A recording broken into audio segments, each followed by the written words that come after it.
Murphy contended, and this was his genius, that yes, your subconscious mind is the hidden engine behind everything that happens to you.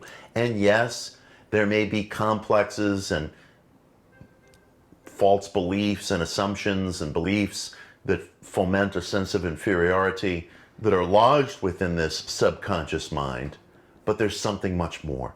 There's something much greater.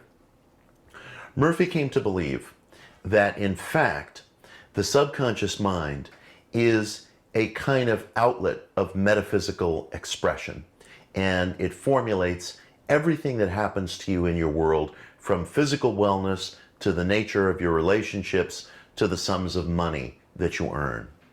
Murphy believed in ways that are both visible and ordinary, and in ways that are extraordinary. Your mind is a kind of capillary of divine influence.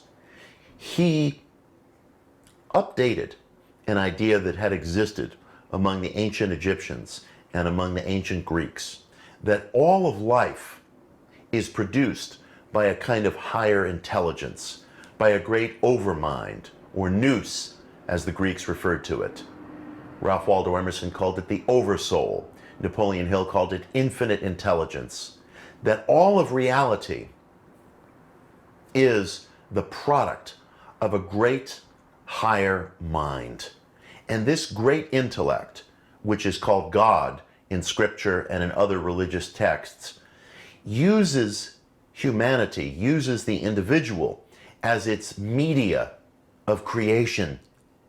That you, the individual, your imagination, your subconscious thoughts, are the outlet through which this higher mind creates.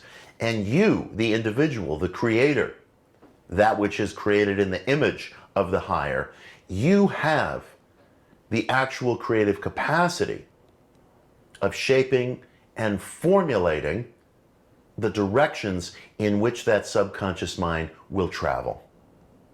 Murphy made a wonderful, wonderful observation that I'd like you to remember, think on, and reflect on, because when you encounter this kind of idea, it really could present a turning point in your life. It's an epic idea, and yet it's very simple. Murphy made the case, based on his own personal observation, his illumined reading of Scripture, his study of the religious traditions of the world, and his own background as a chemist and somebody who had a working sense of the laws of nature as we understand it. He made the observation that the subconscious mind is the engine of creation. The subconscious mind is the outlet through which everything that can be conceived, which is limitless, in the higher mind, comes to expression in the world. And yet, the subconscious mind is also very vulnerable. It's very open to suggestion, both good and bad. It's very often operating without our knowledge, without our understanding. It's ever operative, visiting things into our world that may be joyous, that may be tragic, that may be just a hopeless muddle.